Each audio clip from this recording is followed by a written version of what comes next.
ನಾನು ಜೋಳ ಹಸ್ ಮಾಡತ್ತೇನೆ ರೀ. ಈಗ ಜೋಳ ಹಸ್ ಮಾಡಿ ಇಷ್ಟು ಕೂಡ ಹಸ್ ಮಾಡಿ ನೋಡ್ರಿ. ಈಗಲೇ ಇಲ್ಲಿ ಮಾಡೀನಿ, ಇಷ್ಟು ಮಾಡೀನಿ ನೋಡ್ರಿ. ನೋಡ್ರಿ ಸ್ವಲ್ಪ ಅಕ್ಕಿ ಹಾಕೇನಿ, ಸ್ವಚ್ಛ ಮಾಡೇನಿ ರೀ. ಎಲ್ಲ ಹೊಲ್ಸಾಟ್ ತೆಗ್ದೇನಿ ರೀ, ಎಲ್ಲ ಹೊಲ್ಸಾಟ್ ತೆಗ್ದು ನೋಡ್ರಿ. ಜೋಳ ಇಷ್ಟು ಬಂದು ಕರಿ ಜೋಳ ರೀ ಎಲ್ಲ ಫ್ರೆಂಡ್ಸ್. ಇದಿಷ್ಟು ಸ್ವಚ್ಛ ಮಾಡೀನಿ ನೋಡ್ರಿ. ಈಗ ಗಿರ್ನಿ ಹಾಕ್ಸ್ಕೊಂಬರ್ಬೇಕಾರೆ ಆಮೇಲೆ ಹೋಗಿ ನಿಮ್ಗೆ ಇನ್ನೂ ತೋರಿಸ್ಕೊಂಡು ಹೋಗ್ತೇನೆ ಫ್ರೆಂಡ್ಸ್. ಗೋಧಿ ನೋಡ್ರಿ ಎಲ್ಲ ಸ್ವಚ್ಛ ಮಾಡಿದೆ.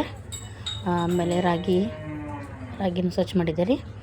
ಈಗ ಗಿರ್ನಿಗೆ ಹೋಗ್ಬೇಕ್ರಿ. ಜೋಳ ಅದ ನೋಡ್ರಿ, ಜೋಳ ನೋಡ್ರಿ ಬೆಳೆದ ಏನಿಲ್ಲ ರೀ. ರಾಗಿ ಒಳಗಿದ್ದು ಒಂದೊಂದು ಅಕ್ಕಿ ಇದಾಗಿತ್ತು ರೀ. ಜೋಳ ರೀ, ಜೋಳನೂ ಹಸ್ ಮಾಡಿದೆ ರೀ. 10 kg ಅದಾವೆ ರೀ. ನೋಡ್ರಿ ಅವನ್ನೆಲ್ಲ ರಾಗಿ ಹಿಟ್ಟು ಹಾಕೇನಿ ಜೋಳ ರೀ. ಈಗ ಹೋಗಿ ಹೊತ್ಕೊಂಡು ಹೋಗ್ಬೇಕು. ಇಷ್ಟ ಕಾಣಿಸ್ತದೆ, ದೊಡ್ಡ ಡಬ್ಬಿ ಐತಿ, ಕಾಣಿಸ್ತದೆ ಬಾ ದೊಡ್ಡ ಡಬ್ಬಿ ಐತಿ. ಹೀಗಾಗಿ ಎಷ್ಟೈತೆ ರೀ, ಬರೀ ಗಿರ್ನಿ ಹಾಕಿಸ್ಕೊಂಬರ್ಬೇಕು ನೋಡ್ರಿ. ಹೋಗಿ ಗಿರ್ನಿ ಹಾಕ್ಸ್ಕೊಂಬರ್ತೀನಿ. ಗಿರ್ನಿ ಹೋಗ್ಬೇಕ್ರಿ. ಈಗ ಆದಷ್ಟು ಹಿಟ್ಟು ತಿನ್ಬೇಡ್ರಿ ಅಂಗಡಿ, ಅಂದ್ರೆ ನಾನು ಸರಿ ಇಲ್ಲರಿ, ಹಿಂಗಾಗಿ ಮಾಡಕ್ಕಾಗಲ್ಲ. ನೀವು ಫ್ರೆಂಡ್ಸ್ ಗಿರ್ನಿ ಗೋಧಿ ತಂದು ಜೋಳ ತಂದು ಗಿರ್ನಿ ಹಾಕಿಸ್ಕೊರಿ. ರಾಗಿ ಹಿಟ್ಟು ತೊಗೋಬೇಡ್ರಿ ಫ್ರೆಂಡ್ಸ್. ಯಾಕಂದ್ರೆ ಹಿಟ್ಟೊಳಗೆ ಏನೇನು ಮಿಕ್ಸ್ ಮಾಡ್ತಾರೆ ಹೇಳಕ್ಕೆ ಬರೋದಿಲ್ಲ ರೀ. ಅದ್ರ ಸಂಬಂಧ ಹೇಳತ್ತೇನೆ ರೀ ಫ್ರೆಂಡ್ಸ್. ಇಷ್ಟೇ ಹೇಳೋದ್ರಿ. ಮೇನ್ ಏನಂದ್ರೆ ಹಸ್ ಮಾಡಿ ಗಿರ್ನಿ ಹಾಕ್ಸ್ಕೊಂಬಂದಿದ್ದು ರುಚಿನೇ ಬೇರೆ ಇರ್ತೈತೆ ರೀ. ಕೈಲಿ ಮಾಡಿ ಹಸ್ ಮಾಡಕ್ಕೆ ಬೇಜಾರು ಮಾಡ್ಕೊಂಡ್ರಿ ಫ್ರೆಂಡ್ಸ್. ಅದಕ್ಕೆ ಹೇಳತ್ತೇನೆ, ಬರೀ ಗಿರ್ನಿ ಹೋಗೋಣ್ರಿ, ಆಮೇಲೆ ಹೇಳ್ತೇನೆ ರೀ ನಾನು. ನೋಡಿ ಫ್ರೆಂಡ್ಸ್, ನಾವು ಗಿರ್ನಿ ಹಾಕ್ಸ್ಕೊಂಬಂದಿವ್ರಿ. ಈಗ ನೋಡಿರಿ, ರಾಗಿ ಹಿಟ್ಟು, ಗೋಧಿ ಹಿಟ್ಟು, ಆಮೇಲೆ ಜೋಳದ ಹಿಟ್ಟು ರೀ. ಇಷ್ಟು ಹಿಟ್ಟು ಹಾಕ್ಸ್ಕೊಂಬಂದೆ ನೋಡಿರಿ. ಈಗ ಜಸ್ಟ್ ಬಂದೆ ರೀ, ದಮ್ ಬರ್ತೈತೆ ರೀ. ಹೊತ್ಕೊಂಬಂದೆ ರೀ. ವಿಡಿಯೋ ಮಾಡೋಕ್ಕಾಗಿಲ್ಲ ಅಲ್ಲಿ ಗಿರ್ನಿ ಒಳಗೆ. ಹೊತ್ಕೊಂಡು ಹೋಗಿ ಹಿಂಗೆ ತೊಗೊಂಬಂದಲ್ಲ ರೀ. ನೋಡಿರಿ, ನೋಡಿದ್ರಲ್ಲ ಫ್ರೆಂಡ್ಸ, ನಾವೆಲ್ಲ ಗಿರ್ನಿ ಹಾಕ್ಸ್ಕೊಂಬಂದ್ವಿ. ಏನಂದ್ರೆ ಫ್ರೆಂಡ್ಸ ಹೇಳೇನು ರೀ ಅಂದ ಮೊನ್ನೆ ನಿಮ್ಗೆ ರೇಷನ್ ತಂದಿದ್ದೆಲ್ಲ ಐಪೋಶ್ ಹೋಗಿ ತೋರಿಸಿದ್ದೀನಿ.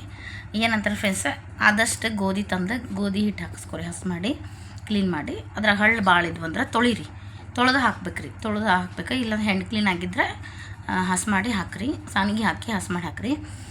ರಾಗಿನೂ ಅಷ್ಟೇ ರೀ, ಭಾಳ ಏನರ ಹಳ್ಳಿಗಳು ಕಾಣಿಸಕ್ಕಂತಂದ್ರೆ ತೊಳೆದು ಹಾಕ್ರಿ. ಅದನ್ನು ತೊಳೆದು ಜಲಸಿ ಹಾಕ್ರಿ ಫ್ರೆಂಡ್ಸ. ಇನ್ನೊಂದು ಜೋಳನೂ ನಾನು ತೊಳೆದು ಹಾಕೇನಿ ರೀ, ಅದನ್ನು ತೋರಿಸ್ತಿಲ್ಲ ನಿಮ್ಗೆ. ತೊಳೆದು ಹಾಕಿದ್ದೆ. ನೀವು ಯಾವುದೋ ಚಲೋ ಇದ್ದರೂ ಜೋಳ ರೀ ತೊಳೆದು ಹಾಕ್ತೇನೆ ರೀ ಫ್ರೆಂಡ್ಸ್. ತೊಳೆದು ಒಂದು ಸ್ವಲ್ಪ ಅಕ್ಕಿನ ಅದನ್ನು ತೊಳೆದು ಎರಡು ಸೇರಿಸಿ ಒಣಗಿಸಿ ಇದು ಮಾಡ್ತೇನೆ ನೋಡಿರಿ. ಬಾಬಾ ನೋಡಿರಿ, ಈಗ ಟೈಮ್ ಎಷ್ಟಾಯ್ತು? 9 ಗಂಟೆ ಆಯ್ತು ರೀ. 9 ಗಂಟೆ ಆಯ್ತು. ನಾವು 15 ನಿಮಿಷ ಮುಂದೆ ಇಟ್ಟೇವೆ ರೀ. ಈಗ ಗಿರ್ನಿ ಹಾಕ್ಸ್ಕೊಂಬಂದ್ವಿ ರೀ. ಯಾಕಂದ್ರೆ ಬೆಳಗ್ಗೆ ಅಲ್ಲಿ ಚಲೋ ಇರೋದಂಗಿಲ್ಲ ನಮ್ರೊಳದಾಗ. ನಮ್ದು ಸಂಜೆ ಮುಂದೆ ಗಿರ್ನಿ ಸ್ಟಾರ್ಟ್ ರೀ. ಇವತ್ತು ಸೂಟಿದು ಅದಕ್ಕೆ ನಾ ಕ್ಲೀನ್ ಮಾಡ್ಕೊಂಡು ಹಾಕ್ಸು. ಇದು 1 ತಿಂಗಳ ಮಟ್ಟ ಎಲ್ಲ ಹಾಕ್ಬೇಕು ನೋಡಿರಿ. ಗೋಧಿ ಹಿಟ್ಟು ಮೊನ್ನೆ ಹೀರಾ ತಂದಿದ್ದೀನಿ. ಇಮ್ರಾನಿ ಹೀರಾ ಅಲ್ರಿ, ಸಾರಿ, ಹೀರಾ ಹಿಟ್ಟು, ಮಿರ್ಚಿ ಹಿಟ್ಟು ರೀ, ಹೀರಾ. ಆಮೇಲೆ ಇದು ರೀ ಇಮ್ರಾನಿ ಹಿಟ್ಟು ತಂದೀನಿ. ಬಟ್ ಅದು ಇದು ಬೆಸ್ಟ್ ರೀ, ಗೋಧಿ ಹಿಟ್ಟು ಹಾಕ್ಸೋದು. ಏನಂದ್ರೆ ಜಾಸ್ತಿ ರೆಡಿಮೇಡ್ ತಿನ್ನಕ್ಕೆ ಹೋಗ್ಬೇಡ್ರಿ. ಖಾರ ಬಿಳಿಗಾಯಿ ತಂದ್ರಿ, ಅದನ್ನು ಕುಟ್ಟಿಸಿ ಅವರು ಏನು ಮಾಡ್ತಾರಂದ್ರೆ ಸ್ಪ್ರೇ ಮಾಡ್ತಾರೆ ರೀ. ಸ್ಪ್ರೇ ಮಾಡಿದ್ಮೇಲೆ ಇಷ್ಟು ಕೆಂಪಾಕೈತೆ ಗೊತ್ತೇನು ರೀ, ನಮ್ಮ ಖಾರ ಏನೂ ಇಲ್ಲ. ಆಮೇಲೆ ಟೇಸ್ಟಿಂಗ್ ಪೌಡ್ರ್ ಹಾಕ್ತಾರೆ ಅದಕ್ಕೆ. ಅದು ಯಾವ ರೀತಿ ಪೌಡ್ರ್ ಹಾಕ್ತಾರೆ ಗೊತ್ತಿಲ್ಲ ಫ್ರೆಂಡ್ಸ್. ನೀನು ಮುಂದೆ ಹೇಳ್ತಾರೆ, ನಿಮ್ಮ ಮುಂದೆ ರೀ ಫ್ರೆಂಡ್ಸ್. ಅಷ್ಟು ಚಂದ ಖಾರ ಹಾಕೈತೆ ರೀ, ರುಚಿನೂ ಅಷ್ಟು ಕೊಡ್ತೈತೆ ರೀ. ನಮ್ಮ ಮನೆಯಾಗಿಂತ ಚಂದ ರೀ. ಅದಕ್ಕೆಲ್ಲ ಇದು ಕೊಡಕ್ಕೆ ಹೋಗ್ಬೇಡ್ರಿ. ಆದಷ್ಟು ಮೆಣ್ಸಿನ್ಕಾಯಿ ತೊಗೊಂಡು ಕುಟ್ಟಿಸ್ರಿ. ಮೆಣ್ಸಿನ್ಕಾಯಿಗೆ ಭಾಳ ಹೋಗಂಗಿಲ್ಲ ರೀ. ನಿಮ್ಗೆ ಎಷ್ಟು ಬೇಕಷ್ಟು ತೊಗೊಂಬಂದು ತೆಗೆದು ಒಣಗಿಸಿ ಅದಕ್ಕೆ ಗುಂಟ್ರಕಾಯಿ ಮಿಕ್ಸ್ ಮಾಡಿ. ಯಾಕಂದ್ರೆ ಈಗಿನ ಖಾರ ಕೆಮಿಕಲ್ಸ್ ಅದಕ್ಕೆ ಇದಕ್ಕೆ ಹಾಕೋದಕ್ಕೆ ರೀ ಜಲ್ದಿ ಬರಲಿ ಅಂತಂದು ಖಾರನೇ ಇರೋದಿಲ್ಲ ರೀ. ಅದು ಒಟ್ಟು ಖಾರ ಇರೋದಿಲ್ಲ ರೀ. ಅದಕ್ಕೆ ಗುಂಟ್ರಕಾಯಿ ಹಾಕಿ ಕುಡಿಸ್ಬೇಕು ರೀ. ಅದಕ್ಕೆ ಆದಷ್ಟು ನೀವು ಖಾರ ಆಗಲಿ ರೀ, ಹಿಟ್ಟಾಗಲಿ ರೆಡಿಮೇಡ್ ಜಾಸ್ತಿ ತೊಗೋಬೇಡ್ರಿ ಅಂತ ಕೇಳ್ಬೋದು. ಎಲ್ಲ ನಿಮಗೂ ಗೊತ್ತಿರ್ತೈತೆ ರೀ. ಹೆಣ್ಮಕ್ಳಿಗೆ ನಾ ಹೇಳುವಂಥ ಅವಶ್ಯಕತೆ ಇಲ್ಲ. ಮನೆಯವ್ರು ಅದ ಅಂದ್ರೆ ಆಗಿಲ್ಲ, ಅವ್ರಿಗೇನು ಗೊತ್ತಿರೋದಿಲ್ಲನೇ, ಅವ್ರಿಗೆಲ್ಲ ಗೊತ್ತಿರ್ತೈತಿ. ಏನು ಹೇಳೋದು ಬೇಡ. ನಾವು ಹೆಂಗೆ ಮಾಡ್ತೀವಿ, ನಮ್ಮ ಮನೆಯೊಳಗೆ ಹಿಂಗೆ ಮಾಡ್ತೀವಿ ಅಂತ ಹೇಳಕ್ಕೆ ಕಷ್ಟಪಡ್ತೀನಿ ರೀ ಫ್ರೆಂಡ್ಸ್. ನಮ್ಮ ಮನೆಯೊಳಗೆ ಹಿಂಗೆ ಐತ್ರಿ. ನೀವು ಆದಷ್ಟು ನಮ್ಗೆ ಗೊತ್ತಿದ್ದ ವಿಷಯ ಹೇಳಿದ್ರೆ ಒಬ್ರಿಗೆ ಗೊತ್ತಿರೋಂಗಿಲ್ಲ ಹೇಳ್ತೀವಿ.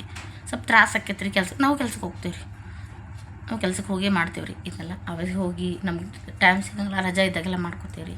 ಅದೇನಿಲ್ಲ. ಈಗ ಕಮ್ಮಿ ಕೆಲಸ ಮಾಡತ್ತೇನೆ ರೀ, ಇನ್ನೂ ಜಾಸ್ತಿ ಕೆಲಸ ಮಾಡ್ತಿದ್ದೆ ರೀ. ಎರಡಂಗೆ ಕೆಲಸ ಮಾಡ್ತಿದ್ದೆ ರೀ. ಬಟ್ ಈಗ ಅಷ್ಟೇ ಸುಸ್ತಾಕೈತೆ ರೀ ಒಂದು ಸ್ವಲ್ಪ. ಅಷ್ಟೊಂದಿಲ್ಲ, ಎಲ್ಲ ಹೆಲ್ದಿ ಅದ ರೀ, ಗಟ್ಟಿ ಅದಾವೆ ರೀ. ರೊಟ್ಟಿ ತಿನ್ನೋ ಮಂದಿ ಅಂದ್ರೆ ಹೆಂಗಿರ್ತಾರೆ ರೀ, ಜವಾರಿ ರೊಟ್ಟಿ ಅಂದ್ರೆ ಜವಾರಿ ಥರನೇ ಇರ್ತಾರೆ ರೀ. ಹಂಗೇನಿಲ್ಲ, ಮಸ್ತ್ ಗಟ್ಟಿದೇವ್ರಿ. ತಿನ್ನಕ್ಕೆ ಹಂಗಾರೆ, ದುಡ್ಯಾಕೆ ಹಂಗಾರೆ, ಎಲ್ಲದಕ್ಕೆ ಹಂಗದೇ ರೀ ನಾವು. ಹೀಗಾಗಿ ನಾವು ಹೇಳೋದು ಇಷ್ಟೇ, ಎಲ್ಲರೂ ಹಂಗೆ ಇರ್ತಾರೆ ಹೆಣ್ಮಕ್ಳು. ನಾವು ಅಷ್ಟೇ ಅಲ್ಲ, ನಮ್ಗೆ ಜಾಸ್ತಿ ಮಾಡೋರು ಕೆಲಸ ಇರ್ತಾರೆ, ನಮ್ಗೆ ಜಾಸ್ತಿ ಮಾಡೋರು. ನಾವು ಅಷ್ಟೇ ಅಂತಲ್ಲ, ನಾನು ಅಷ್ಟೇ ಅಲ್ರಿ, ನಮ್ಗಿಂತ ಹೆವಿ ಕೆಲಸನೂ ಮಾಡೋರು ಇರ್ತಾರೆ. ಜಾಳ ಬೇಕಾದ್ರೆ ನಾವು ಏನೂ ಅಲ್ಲ ಅವ್ರ ಮುಂದೆ ಭಾಳ ಕೆಲಸ ಮಾಡ್ತಾರೆ. ಬಟ್ ಇದಂದರೆ ಈ ಒಂದು ಸಣ್ಣ ಗಿರ್ನಿ ಸಂಬಂಧ ಇಷ್ಟೊಂದು ಮಾತಾಡೋದಂಥ ಅವಶ್ಯಕತೆ ಇಲ್ಲ ಅಂದರೂ, ಬಟ್ ನಾನು ಹೇಳಾಕತ್ತಿ ಇಷ್ಟಪಡ್ತೇನೆ. ಯಾಕಂದ್ರೆ ನಮ್ಮ ಆರೋಗ್ಯ ನಮ್ಮ ಕೈಯಾಗೈತೆ ರೀ. ಆದಷ್ಟು ಸೊಪ್ಪಿನ ಪಲ್ಯ ತಿನ್ನಿರಿ, ರೊಟ್ಟಿ ಮಾಡ್ಕೊಳ್ರಿ. ಎಷ್ಟು ಆಕೈತಿ ದಪ್ಪ ರೊಟ್ಟಿ ಮಾಡ್ಕೊರಿ, ಮಕ್ಕಳು ಮುಂದಿಟ್ಕೊಂಡು ಗಂಡನ ಮುಂದಿಟ್ಕೊಂಡು ಎಲ್ಲ ರೌಂಡಾಗಿ ಸಂಜೆಗೆ ಊಟ ಮಾಡಿರಿ. ಬೆಳಗ್ಗೆ ರೊಟ್ಟಿನ ಕಟ್ಕೊಂಡು ಹೋಗ್ರಿ. ನಾಷ್ಟ ಅಂದ್ರೆ ಹೊಟ್ಟೆ ತುಂಬಂಗಿಲ್ಲ, ಮನೆಗೆ ಸಂಡೆ ಗಿಂಡೆ ಇರ್ತಲ್ಲ ಅವು ನಾಷ್ಟ ಮಾಡ್ಕೊರಿ. ರೊಟ್ಟಿ, ಚಪಾತಿ, ರಾಗಿ ಮುದ್ದೆ, ರಾಗಿ ಗಂಜಿ ಬೆಳಗ್ಗೆಲ್ಲ ಕುಡೀರಿ. ಹೆಲ್ದಿ ಫುಡ್ ತಿನ್ನಿರಿ. ದವಾಖಾನಿಗೆ ರೊಕ್ಕ ಹಾಕಕ್ಕೆ ಹೋಗ್ಬೇಡ್ರಿ. ಆದಷ್ಟು ಒಳ್ಳೇದೇ ತಿನ್ನಿರಿ, ಹೊರಗಿನ ಫುಡ್ ತಿನ್ನಕ್ಕೆ ಹೋಗ್ಬೇಡ್ರಿ. ಈ ಪಿಜ್ಜಾ ತಿನ್ನಿ, ಪಾನಿಪುರಿ ತಿನ್ನಿ. ಪಾನಿಪುರಿ ನೀವು ಮಾಡಿ ಮನೆ ಮಾಡ್ಕೊರಿ.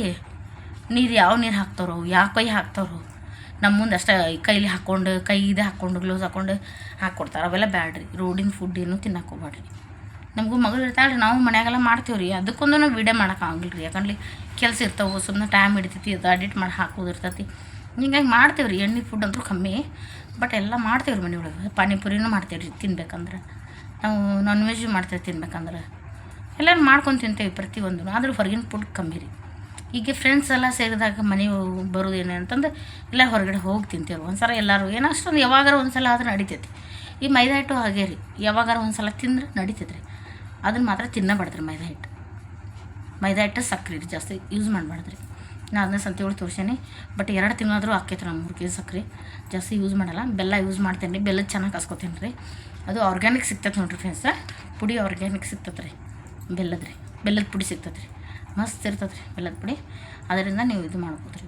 ತುಪ್ಪ ತಿನ್ನಿರಿ, ಬೆಣ್ಣೆ ತಿನ್ನಿರಿ, ಮಜ್ಜಿಗೆ ತಿನ್ನಿರಿ, ಮೊಸರು ತಿನ್ನಿರಿ, ಎಲ್ಲ ಹಾಲಿನ ಪದಾರ್ಥ ಏನಿರುತ್ತೆ ಎಲ್ಲ ತಿನ್ನಿರಿ. ಐಟಮ್ ಹಾಲಿಂದ ಏನಿರ್ತೈತಲ್ಲ ಅವ್ನು ತಿನ್ನಿರಿ ಫ್ರೆಂಡ್ಸ. ನಮ್ಮದು ಏನಿಲ್ಲ, ಯಾಕಂದ್ರೆ ಸ್ವಲ್ಪ ನಾವು ತಿಂದ್ರೆ ನಮ್ಮ ಮಕ್ಕಳು ತಿಂತಾರೆ.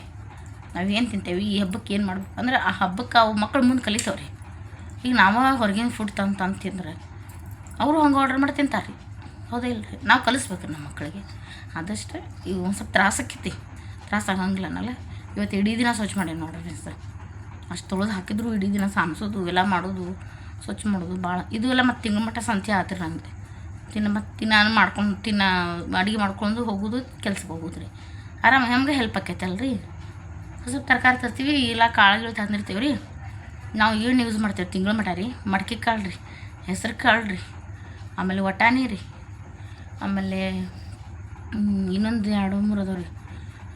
ಏನಂತಾರೆ, ಬಿಳಿ ಅಲಸಂದಿ, ಕೆಂಪು ಅಲಸಂದಿ, ಆಮೇಲೆ ಕರೆ ವಟಾಣಿ ರೀ, ಆಮೇಲೆ ಹುಳ್ಳಿಕಾಳು, ಆಮೇಲೆ ಜುನ್ಕದ ಹಿಟ್ಟು ರೀ. ಜುನ್ಕದ ಹಿಟ್ಟು ಅಂದ್ರೆ ಕಡ್ಲೆಬೇಳೆ, ಆಮೇಲೆ ಹೆಸ್ರು ಬೇಳೆ ಎಲ್ಲ ಹಾಕಿ ನಾವು ಹಾಕ್ಸಿರ್ತೀವಿ ರೀ, ಅದು ಯೂಸ್ ಮಾಡ್ತೇವೆ ರೀ. ತೊಗರಿಬೇಳೆ ಅದನ್ನು ತೊಗರಿಬೇಳೆ ಪಲ್ಯನ ಮಾಡ್ತೇವೆ, ಸಾರು ಮಾಡ್ತೇವೆ ತೊಗರಿಬೇಳೆದು. ಇಷ್ಟು ಕಡ್ಲೆ ಕಾಳು ತಿಂತೇವೆ ರೀ. ಮತ್ತು ಚೆನ್ನಾಗಿ ಕಡ್ಲೆ ಎಲ್ಲ ಜವಾರಿ ಕಡ್ಲೆನೇ ತಿಂತೇವೆ ರೀ ನಮ್ಮ ಕಡೆ. ಚೆನ್ನಾಗಿ ಕಡ್ಲೆ ಅಷ್ಟೊಂದು ನಮ್ಗೆ ಸೇರಲ್ಲ ರೀ. ಮಸಾಲೆ ಅದೆಲ್ಲ ಹಾಕಿ ಮಾಡ್ತಾರೆ. ತರಕಾರಿ ಒಳಗೆಲ್ಲ ಬೆಂಡೆಕಾಯಿ ತೊಗೋರಿ, ಬದ್ನಿಕಾಯಿ ತೊಗೋರಿ. ನಮ್ಮ ಕಡೆ ಅಂತೂ ಬದ್ನಿಕಾಯಿ ಫೇಮಸ್. ಬದ್ನಿಕಾಯಿ ಇಲ್ಲದೆ ಯಾವುದೂ ಹಬ್ಬನ ಮಾಡಂಗಿಲ್ಲ ರೀ. ಬದ್ನಿಕಾಯಿ ಮಾಡೇ ಮಾಡ್ತೇವೆ ರೀ. ಆಮೇಲೆ ಬೆಂಡೆಕಾಯಿ, ಕ್ಯಾಬೇಜ್, ಬದ್ನಿಕಾಯಿ, ಸೊಪ್ಪೊಳಗೆ ಕಿರಿಕ್ಸಾಲಿ, ಮೂಲಂಗಿ, ಮೆಂತ್ಯ, ಸಬ್ಬಸ್ಗೆ, ಪುಂಡಿ ಪಲ್ಯವು ಎಲ್ಲ ಮಾಡ್ತೇವೆ ರೀ. ಪ್ರತಿಯೊಂದು ಮಾಡ್ತೇವೆ ರೀ. ನುಗ್ಗೆಕಾಯಿ ಸೊಪ್ಪು ಮಾಡ್ತೇವೆ ಪಲ್ಯ, ನುಗ್ಗೆಕಾಯಿ ಸೊಪ್ಪಿನ ಸಾರು ಮಾಡ್ತೇವೆ ರೀ, ರಾಗಿ ಮುದ್ದೆ ಮಾಡ್ತೇವೆ ರೀ, ಪ್ರತಿಯೊಂದು ಮಾಡ್ತೇವೆ ರೀ. ಏನು ಇದನ್ನಿಲ್ಲ, ತತ್ತಿ ಸಾರು ಮಾಡ್ತೇವೆ ರೀ, ಚಿಕನ್ ಮಾಡ್ತೇವೆ ರೀ. ಮಟನ್ ಒಂದು ಸ್ವಲ್ಪ ಕಮ್ಮಿ, ಮಟನ್ ಮಾಡೋಕ್ಕೆ ಹೋಗೋಲ್ಲ. ಯಾಕಂದ್ರೆ ನಮ್ಮ ಚಿಕನ್ ಮಾಡಿದ್ರೆ ಒಂದೇ ಊಟ ರೀ. ಜಗ್ಗಿಷ್ಟು ಮಾಡಿ 2 ದಿನ ತಿನ್ನಬೇಕು, ಒಂದಿನ ಫುಲ್ ಇಡೀ ದಿನ ಅದರ ತಿನ್ನಬೇಕು ಅನ್ನಂಗಿಲ್ಲ. ಸ್ವಲ್ಪ ತಂದು ಸ್ವಲ್ಪ ಮಾಡ್ತೇವೆ ರೀ, ಭಾಳ ಮಾಡೋಕೆ ಹೋಗೋದಿಲ್ಲ ರೀ. ಹಿಂಗೆ ಮಾಡ್ತಾರೆ. ಹೀಗಾಗಿ ಅಷ್ಟೇ ಮಾಡ್ತೇವೆ ರೀ ಮನೆಗೆ. ಅಂದರೂ ಎಲ್ಲ ಕಾಸ್ಟ್ಲಿ. ಸ್ವಲ್ಪ ನೋಡಿ ಖರ್ಚನ್ನ ಕಮ್ಮಿ ಮಾಡಿಕೊಂಡು ಇದ್ದಿದ್ರಲ್ಲಿ ತಿನ್ನಿರಿ. ಜಾಸ್ತಿ ಸಾಲ ಸೋಲ ಮಾಡೋಕೆ ಹೋಗ್ಬೇಡ್ರಿ ಅಂತ ಕೇಳ್ಕೊತೇನೆ ರೀ ಫ್ರೆಂಡ್ಸ್. ಆದಷ್ಟು ಮಕ್ಕಳ ಜೋಡಿ ದೇವಸ್ಥಾನಕ್ಕೆ ಹೋಗಿ ಬರ್ರಿ ಸುಟ್ಟಿದ್ರೆ.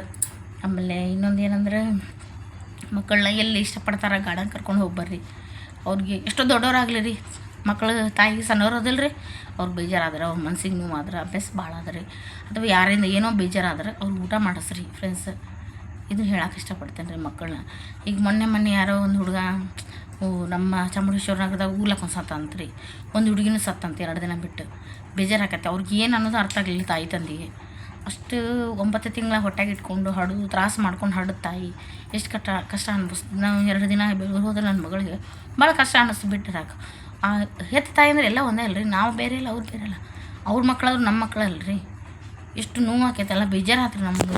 ಒಂದು ಹುಡುಗಿ ಮೊನ್ನೆ ಟೀಚರ್ ಮುಂದೆ ನಿಂತಾಳ ಅಂತ್ರಿ, ಹೋಮ್ವರ್ಕ್ ತೋರ್ಸತ್ತಂತ್ರಿ, ಅವು ಹಾರ್ಟ್ ಅಟ್ಯಾಕ್ ಆಯ್ತಂತ್ರಿ. ಎಷ್ಟು ಬೇಜಾರಾಯ್ತು, ಎಷ್ಟು ಬಡ್ಕೊಳತ್ತಿದ್ರಿ ಇವ್ರು. ಭಾಳ ಅದನ್ನೆಲ್ಲ ನೋಡ್ಬಿಟ್ರಿ ಈಗ ಯಪ್ಪ ಅನಿಸ್ಬಿಡ್ತ್ರಿ. ಮೊನ್ನೆ ಸಾಯಮೇರ ಅಷ್ಟು ಮಂದಿ ಸತ್ರಿ, ಕಣ್ಣೇನ ಸತ್ರಿ, ಮದ್ವೆನೇ ಆಗಿಲ್ಲ. ಒಬ್ಬರ ಮಗ ದೀಪಾಚಕ್ಕೆ ಯಾರು ಇಲ್ಲಪ್ಪ ಅಂದ್ಕೊಳ್ಳಾಡತ್ತಾರ. ಅಪ್ಪ ಅವ್ರ ಆತ್ಮಶಾಂತಿ ಸಿಗಲಿ ಅಂತ ಬೇಡ್ಕೊತೇನೆ ರೀ. ಹಂಗೆ ಆಗ್ಬಾರ್ದಿತ್ತು, ಆಗೈತೆ ರೀ. ಆದರೂ ಸಣ್ಣ ಮಕ್ಕಳು ರೀ, 7ನೇ ಕ್ಲಾಸು 10ನೇ ಕ್ಲಾಸ್, ಇವರೆಲ್ಲ ಬುದ್ಧಿನೇ ಬೆಳೆದಿರೋದಿಲ್ಲ ರೀ. ಅವ್ರಿಗೆ ಏನು ಉರ್ಲಾಕೊಳ್ಳೋದಂದ್ರೆ ಏನು ರೀ, ತಮಾಷೆನ? ಸುಜರ್ ಮಾಡ್ಕೊಳಂದ್ರೆ ತಮಾಷೆನ ಅದು? ಅದಕ್ಕೆ ತಾಯಿ ತಂದಿರಿ ಒಂದು ಸ್ವಲ್ಪ ಮಕ್ಕಳನ್ನ. ನಾನು 7 ತಿಂಗಳು ಮಗುಳನ್ನ ಬಿಟ್ಟು ಹೋಗೇನಿ ರೀ ಕೆಲ್ಸಕ್ಕೆ. ದೇವ್ರು ಕಾಪಾಡೇನಿ ರೀ. ನಮ್ಮ ಮನೆ ಬಸವಣ್ಣ ತಾನ್ರಿ, ನಮ್ಮ ಮೇಲೆ ರಜೆ ತಾನ್ರಿ, ನಮ್ಮ ದೇವರು ಸಾಯಿಬಾಬಾ ಇದ್ದಾರೆ. ನನ್ನ ದೇವ್ರ ಕೈಗೆ ಮುಗಿದೆವು ಇಷ್ಟ ರೀ. ನನ್ನ ಮಕ್ಕಳು ನೀನೇ ಕಾಪಾಡಪ್ಪ ಅನ್ನೋದು ರೀ. ಆಮೇಲೆ ಎಷ್ಟು ದೊಡ್ಡವರಾದ್ರೆ ಮಕ್ಕಳು ನಾವು ಊಟ ಮಾಡಿಸ್ತೇವೆ ರೀ. ನನ್ನ ಮಗಳು ಈಗ ಬೇಜಾರಾತಂದು ಯಾಕಪ್ಪ ಏನಂತ ಕೇಳಿ ಊಟ ಮಾಡಿಸ್ತೇನೆ ರೀ. ನಮ್ಮ ಮನೆಯವ್ರು ಒಂದು ಸಲ ಊಟ ಮಾಡೇನಂದ್ರೂ ಕೇಳಲ್ಲ ರೀ. ನಮ್ಮದು ಅವ್ರು ಏನೋ ಅಂದರೂ ನಾ ಎಬ್ಬಸ್ಯಾರ ಅವ್ರು ಊಟ ಮಾಡಿಸ್ತೇನೆ ರೀ. ಯಾಕಂದ್ರೆ ಅಷ್ಟು ಒಂದು ಕೇರ್ ತೊಗೋಬೇಕು ರೀ. ಎಲ್ಲನೂ ಕೇರ್ ತೊಗೋತೀರಿ. ಹೆಣ್ಮಕ್ಳ ಅಂದಮೇಲೆ ಎಲ್ಲ ಜವಾಬ್ದಾರಿ ಇರ್ತೈತಿ, ಎಲ್ಲರಿಗೂ ಗೊತ್ತಿರ್ತೈತಿ. ಅಂದರೂ ಈಗಿನ ಮಕ್ಳಿಗೆ ದೊಡ್ಡ ಮನೆ ಇರ್ತಾವ, ದೊಡ್ಡ ಮನೆ ಇದ್ಬಿಟ್ಲೆ ಅವ್ರ ರೂಮ್ ಬೇರೆ ಇರ್ತೈತಿ. ಉಂಡೇನು ಮಮ್ಮಿ ಅಂತಂದು ಬಾಗಿಲು ಹಾಕೊಂಡು ಹೇಳಿದ್ರೆ ಆಯ್ತಪ್ಪ ಅನ್ಬೇಡ್ರಿ, ಸ್ವಲ್ಪ ನೋಡಿರಿ. ಮಕ್ಕಳು ಕರ್ಕೊಂಡು ಅವ್ರು ಬೇಜಾರಾದ್ರೆ ಅವ್ರ ಜೊತೆಗೆ ಕರ್ಕೊಂಡು ಮಲ್ಕೊಳ್ರಿ. ಸಣ್ಣ ಮಕ್ಳಿದ್ರೆ ಬೇರೆ ಬೇರೆ ದೂರ ಇರಬೇಡ್ರಿ. ಅವ್ರ ಹತ್ರನ ಮನಸ್ಕೊರಿ, ಅವ್ರು ಏನನ್ನು ನೋಡಿರಿ. ದೂರ ಇಡಕ್ಕೆ ಹೋಗ್ಬಿಡ್ರಿ. ಮಕ್ಳ ಬಗ್ಗೆ ಕೇರ್ ತೊಗೊಳ್ರಿ. ಪಿ ಜಿ ಒಳಗದಾರ ಅಲ್ಲಿದಾರ ಅಂತ ಇದು ಮಾಡಕ್ಕೆ ಹೋಗ್ಬಿಡ್ರಿ. ಅಲ್ಲಿ ಒಂದು ಸಲ ಹೋಗಿ ಬಂದು ನೋಡಿರಿ ಅಂತ ಹೇಳ್ಕೊತೀನಿ. ಯಾಕಂದ್ರೆ ಮಕ್ಕಳನ್ನ ಈಗಿನ ಸಮಾಜ ಹೆಂಗೈತೆ ಅಂದ್ರೆ ಒಳ್ಳೇದೈತೆ ಕೆಟ್ಟದ್ದು ಐತೆ, ಬಟ್ ನಾವು ಕೇರ್ ತೊಗೋಬೇಕ್ರಿ. ನಮ್ಮ ಮಕ್ಕಳು ಈ ಜಗತ್ತೊಳಗೆ ಎಷ್ಟು ಮಕ್ಕಳದಾರಲ್ರಿ, ಎಲ್ಲ ನಮ್ಮ ಮಕ್ಕಳ ರೀ. ಯಾರಿಗೊಬ್ಬರು ನೋವಾದ್ರೆ ನಮ್ಮ ಮಕ್ಳಿಗೆ ನೋವಾದಂಗಲ್ರಿ. ಅದು ಇವತ್ತು ಅವ್ರಿಗೆ ಬಂದೈತೆ, ನಮ್ಮ ಮಕ್ಳಿಗೆ ಬರ್ತೈತೆ ಅದನ್ನೆಲ್ಲ ನೋಡಿ. ಅದಕ್ಕೆ ನಾವು ಆದಷ್ಟು ಮಕ್ಕಳು ಇವೆಲ್ಲ ಸಾಯೋದು ಒಂದು ಸ್ವಲ್ಪ ಕಮ್ಮಿ ಆಗ್ಬೇಕಂತ ಅಷ್ಟೇ ಕೇಳ್ಕೊತೇನೆ ರೀ. ನೀವು ತಂದೆ ತಾಯಿ ಸ್ವಲ್ಪ ಕೇರ್ ತೊಗೊಳ್ರಿ ಅಂತ ಕೇಳ್ಕೊತೇನೆ. ದಯವಿಟ್ಟು ಈ ಮಾತಿನಿಂದ ಯಾರು ತಂದೆ ತಾಯಿಗೂ ಬೇಜಾರಾಗಿದ್ರೆ ನನ್ನಿಂದ ಕ್ಷಮಿಸ್ರಿ. ನಾನು ಇಷ್ಟ ಕೇಳ್ಕೊಂಡು ನಂಗೆ ಭಾಳ ಬೇಜಾರಾಕೈತೆ ರೀ, ಅಷ್ಟೇ ರೀ. ಸಣ್ಣ ಮಕ್ಕಳಿಗೆ ಈ ದೊಡ್ಡರಾಗಲಿ ಸಣ್ಣ ಮಕ್ಕಳಾಗಲಿ ರೀ, ಅವ್ರು ಏನು ನೋವು ಐತೆ ಅಂತ ಕೇಳ್ಕೊರಿ. ಯಾರೋ ಒಬ್ರು ಅನಾತಿದ್ರು ಮಾರಿ ಅಲ್ಲೆಲ್ಲ 7ನೇ ಕ್ಲಾಸ್ ಹುಡುಗ ರೀ, ಅವ್ರ ಮಮ್ಮಿ ರಾಜಕಾರಣಿ ಒಳಗಿದಾರೆ, ಮಗ ಊರ್ಲಿ ಹಾಕೊಂಬಿಟ್ಟಾನೆ, ಹುಡುಗರು ಟಾರ್ಚರಿಂದ ಬರೆದಿಟ್ಟಾನ ಅಂತಂದ್ರಿ. ಅಂದ್ರೆ ಬರೆದಿಟ್ಟ ಅಂದ್ರೆ ಏನು ರೀ, ಅವ್ರಿಗೆ ಮಿದಳಿ ಬೆಳೆದಿರೋದೇ ಇಲ್ಲ ಮಕ್ಕಳು.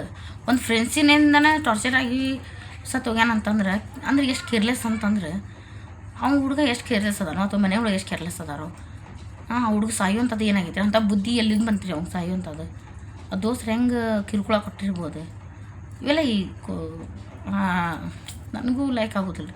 ಅವಕ್ಕೆ ಬುದ್ಧಿನೇ ಬಂದಿರೋದಿಲ್ಲ ಮಕ್ಕಳಿಗೆ. ಆಡು ವಯಸ್ಸಿನಾಗ ಈ ಥರ ಸಾಯ್ತಾರ ಅಂದ್ರೆ ಅವ್ರಿಗೆ ಎಷ್ಟು ಮನ್ಸಿಗೆ ನೋವಾಗಿದೆ, ಆ ಹುಡುಗಿಗೆ ಎಷ್ಟು ಮನ್ಸಿಗೆ ನೋವಾಗೈತೋ ಏನು, ಅವ್ರ ತಾಯಿ ಕಳ್ಕೊಂಡು ಸಾಯಿಗೆ ಎಷ್ಟು ನೋವಾಗೈತೋ ಏನು ಗೊತ್ತಾಗೋಲ್ಲ. ಸತ್ತ ಮೇಲೆ ಏನು ಮಾಡೋದು ರೀ, ಏನು ಮಾಡೋಕ್ಕೆ ಬರೋಲ್ಲ ರೀ ಫ್ರೆಂಡ್ಸ್. ಅದಕ್ಕೆ ದಯವಿಟ್ಟು ಮಕ್ಕಳಿಗೆಲ್ಲ ಆತ್ಮಕ್ಕೆ ಶಾಂತಿ ಸಿಗಲಿ ಅಂತ ಕೇಳ್ಕೊತೇನೆ ರೀ. ಮಕ್ಳಿಗೆ ಒಳ್ಳೇದಾಗಲಿ ಅಂತ ಕೇಳ್ಕೊತೇನೆ ರೀ. ಈಗ ಜೀವ ಹೋತಂತರೂ ತರಾಕಂತರೂ ಆಗಲ್ಲ ರೀ ಫ್ರೆಂಡ್ಸ್. ಆದಷ್ಟು ನಿಮ್ಮ ಮಕ್ಕಳನ್ನ ನಿಮ್ಮ ಮುಂದೆ ಇಟ್ಕೊಳ್ರಿ, ಏನಂತ ಕೇಳಿಕೊಡ್ರಿ. ಅವ್ರಿಗೆ ಊಟ ಮಾಡಿಸ್ರಿ, ಚೆಂದಾಗಿ ಆರೋಗ್ಯ ಕೊಡ್ರಿ. ನೀವು ಆಸ್ತಿ ಮಾಡಬೇಡ್ರಿ, ಅವ್ರಿಗೆ ಚೆಂದ ಕಲಿಸ್ರಿ ಸಾಕ್ರಿ. ನಮ್ಮಲ್ಲಿ ಈಗಿನ ಮಕ್ಳು ಕೇಳೋಂಗಿಲ್ಲ ಮಾತು, ಅಂದರೂ ಪ್ರಯತ್ನ ಮಾಡಿರಿ ಎಲ್ಲರೂ. ಚಲೋ ನಾವು ಒಂದು ಒಳ್ಳೆಯ ರೀತಿಯಿಂದ ಹೇಳ್ಕೊಂಡು ಹೋಗ್ಬೇಕಷ್ಟೇ ರೀ ಮಕ್ಕಳಿಗೆ. ಹಿಂಗಲ್ಲಪ್ಪ ಹಿಂಗೆ ಪ್ರವೇಶ ಕೊಡ್ರಿ, ಬಾಡನ ಹಂಗಿಲ್ಲ. ಆಟ ಆಡಲಿ, ತಿನ್ನಲಿ, ಉಣ್ಲಿ. ಅದು ಸಣ್ಣ ಮಕ್ಕಳಿಗೆಲ್ಲ ಈ ಥರ ಆಗತ್ತದಲ್ಲ, ನಮ್ಗೆ ಬೇಜಾರಾಗೈತೆ ರೀ ಫ್ರೆಂಡ್ಸ್. ತಾಯಿದು ತಪ್ಪಲ್ಲ, ತಂದಿದ್ದು ತಪ್ಪಲ್ಲ, ಈ ಕಡೆ ಮಕ್ಕಳು ತಪ್ಪನ್ನೋಕ್ಕಾಗಲ್ಲ ರೀ. ನಮ್ಮಷ್ಟು ಬುದ್ಧಿ ಅಂತೂ ನಮ್ಮ ಮಕ್ಳಿಗೆ ಇರೋಂಗಿಲ್ಲ ರೀ. ಅದಕ್ಕೋಸ್ಕರ ಹೇಳಬೇಕಷ್ಟೆ. ನಾನು ಹೇಳೋದು ಇಷ್ಟ ರೀ. ಮಕ್ಕಳ ಮುಂದೆ ಹಾಕ್ಕೊಂಡೇ ಇರ್ರಿ. ನೀವು ಎಷ್ಟೋ ಬ್ಯುಸಿ ಇದ್ರು ಆತ್ರಿ, ಮಕ್ಕಳು ಕೇರ್ ತೊಗೊಳ್ರಿ. ಯಾವುದು ಸರಿ ತಪ್ಪು ಅನ್ನೋದು ನಮ್ಗೆ ಗೊತ್ತಿರ್ತೈತಿ. ನಮ್ಮ ಮಕ್ಕಳು ಹೇಳಿಲ್ಲ, ಅದು ಕೇಳಿಲ್ಲ ಅಂದರೆ ಸ್ವಲ್ಪ ಟೈಮ್ ತೊಗೊಳ್ರಿ. ಟೈಮ್ ತೊಗೊಂಡು ಅವ್ರು ಹೇಳಿ ಒಳ್ಳೆಯದನ್ನು ಮಾಡಿ ಅಂತ ಕೇಳ್ಕೊತೇನೆ ರೀ ಫ್ರೆಂಡ್ಸ್. ಅಟ್ಲೀಸ್ಟ್ ನಾನು ರಿಕ್ವೆಸ್ಟ್ ಮಾಡ್ಕೊಳ್ಳೋದು ಇಷ್ಟ ರೀ. ಮಕ್ಕಳ ಮನಸ್ಸು ಸ್ವಲ್ಪ ಅರ್ಥ ಮಾಡಿಕೊಂಡು ಅವ್ರಿಗೆ ಊಟ ಮಾಡಿಸೋದು, ಪ್ರೀತಿಯಿಂದ ನೋಡ್ಕೊಳ್ಳೋದು, ಗಂಡನ ಕರ್ಕೊಂಡು ಹೋಗೋದು, ಅಥವಾ ರಜಾದ ಪಿಕ್ಚರ್ ಕರ್ಕೊಂಡು ಹೋಗ್ರಿ, ಅವ್ರ ಜೋಡಿ ಬೆರೀರಿ, ಅವರಿಂದ ದೂರ ಇರಬೇಡ್ರಿ ಅಷ್ಟೇ ಕೇಳ್ಕೊಂಡು ಹೋಗ್ತೇನೆ ರೀ. ಆಮೇಲೆ ಫ್ರೆಂಡ್ ಜೋಡಿ ಹೋದ್ರೆ ನೀವು ಕೇರ್ಲೆಸ್ ಮಾಡಬೇಡ್ರಿ, ಅವ್ರನ್ನೂ ಕರ್ಕೊಂಡು ಹೋಗ್ರಿ ಜೊತೆಯಾಗಿ. ಮೊನ್ನೆ ನಾನು ಇದಕ್ಕೆ ಹೋಗಿದ್ದೆ ರೀ ರೆಸ್ಟೋರೆಂಟಿಗೆ. ನನ್ನ ಮಗಳು ಎಲ್ಲಾದ್ರೂ ಪ್ರತಿಯೊಂದು ನನ್ನ ಮಗಳು ಕರ್ಕೊಂಡು ಹೋಗ್ತೇನೆ. ಆಕೆ ಒಂದೊಂದು ಕೆಲವು ಬರೋಂಗಿಲ್ಲ ರೀ, ಅಷ್ಟೇ ರೀ. ಹೋಗಲ್ಲ ಅಂತಾಳ್ರಿ. ಆಕೆಗೆ ಮನಸ್ಸು ಇಷ್ಟ ಇಲ್ಲ ಅಂದ್ರೆ ಓಕೆ ರೀ. ನಾ ಅಗ್ಲಿಸ್ಟ್ ಒಂದು 10 ಸಲ ಕೇಳಿರ್ತೇನೆ, ನೀನು ಬಾ ಅಂತ ನಾನು ಹಠ ಮಾಡಿರ್ತೇನೆ. ಒಟ್ಟು ನನ್ನ ಮಗಳು ನನ್ನ ಮುಂದಿರ್ಬೇಕು ಅನ್ನೋ ಆಸೆ ರೀ. ನಾವಂತೂ ತಿನ್ಬೇಕಂದ್ರೆ ನನ್ನ ಮಗಳ ಆಸೆ ನಂಗೆ ನೆನಪು ಬರ್ತೈತೆ ರೀ. ಹಂಗೆ ನಮಗೆ ಇರ್ಬೇಕು ರೀ. ಎಲ್ಲರೂ ಇರ್ತೈತೆ ತಾಯಂದ್ರೆ ಇಲ್ಲ ಅಂತಿಲ್ಲ, ನಾನು ಅದು ಅರ್ಥೊಳಗೆ ಹೇಳತ್ತಿಲ್ಲ ರೀ. ಬಟ್ ಈ ಸತ್ತವ್ರದ್ದು ಬಗ್ಗೆ ಹೇಳತ್ತಾರೆ ಸರಿ, ದಯವಿಟ್ಟು ಕ್ಷಮಿಸ್ರಿ, ಹೋಗ್ಲಿ ಬಿಡ್ರಿ ಫ್ರೆಂಡ್ಸ. ಈ ವಿಡಿಯೋ ಲೈಕ್ ಆದ್ರೆ ಲೈಕ್ ಮಾಡಿರಿ ಫ್ರೆಂಡ್ಸ್, ಸಬ್ಸ್ಕ್ರೈಬ್ ಮಾಡಿರಿ. ಓಕೆ ಬಾಯ್ ರೀ. ಓಂ ಸಾಯಿರಾಮ್. ದೇವ್ರು ಎಲ್ಲರೂ ಒಳ್ಳೇದು ಮಾಡಲಿ.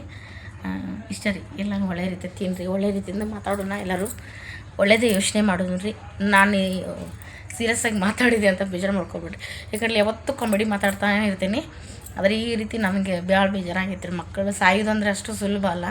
ಯಾಕಂದ್ರೆ ಅದೇ ರೀ ಹೇಳ್ತೀನಿ ಮತ್ತೆ ರಿಪೀಟಾಗಿ, 9 ತಿಂಗಳು ಹಡಿದು ಅಂತಂದ್ರೆ ಇಟ್ಕೊಂಡು ಅದು ಒಂದು ಮಣ್ಣಾಗಿಟ್ಟು ಬಿಡ್ಲಿ, ಅದು ಒಂಥರ ಬೇಜಾರಾಗ್ಬಿಡ್ತೈತಿ, ಭಾಳ ಕಷ್ಟ ಅನಿಸ್ತೈತಿ. ಆ ಥರ ಆಗಬಾರ್ದು ಅನ್ನೋ ಒಂದು ಉದ್ದೇಶಕ್ಕೆ ಹೇಳಾಕತ್ತೇನೆ ರೀ ಫ್ರೆಂಡ್ಸ್. ನನ್ನಿಂದ ಏನೋ ತಪ್ಪಾದ್ರೆ ಕ್ಷಮೆ ಇರಲಿ ಫ್ರೆಂಡ್ಸ್. ಓಕೆ ರೀ, ಬಾಯ್ ರೀ ಫ್ರೆಂಡ್ಸ್. ಈ ವಿಡಿಯೋ ಲೈಕ್ ಆದರೆ ಲೈಕ್ ಮಾಡಿ, ಸಬ್ಸ್ಕ್ರೈಬ್ ಮಾಡಿರಿ ಫ್ರೆಂಡ್ಸ್. ಎಲ್ಲರೂ ನೋಡ್ತೀರಿ ವೀಡಿಯೋಸ್ ಫ್ರೆಂಡ್ಸ್, ಲೈಕ್ ಮಾಡತ್ತಿಲ್ಲ. 212 ಮಂದಿ ಆಗಿರಿ, ಖುಷಿಯಾಗ್ಯದ ನನಗೆ ಹಿಂಗೆ ಸಪೋರ್ಟ್ ಮಾಡಿರಿ, ಹಿಂಗೆ ಬೆಳೆಸ್ರಿ. ನನ್ನಿಂದ ಏನೋ ತಪ್ಪಾದರೆ ನಾನು ತಿದ್ಕೋತೇನೆ ರೀ ಫ್ರೆಂಡ್ಸ್. ಓಕೆ ರೀ, ಬಾಯ್ ಫ್ರೆಂಡ್ಸ್, ಬಾಯ್ ರೀ. ಓಂ ಸಾಯಿರಾಮ್.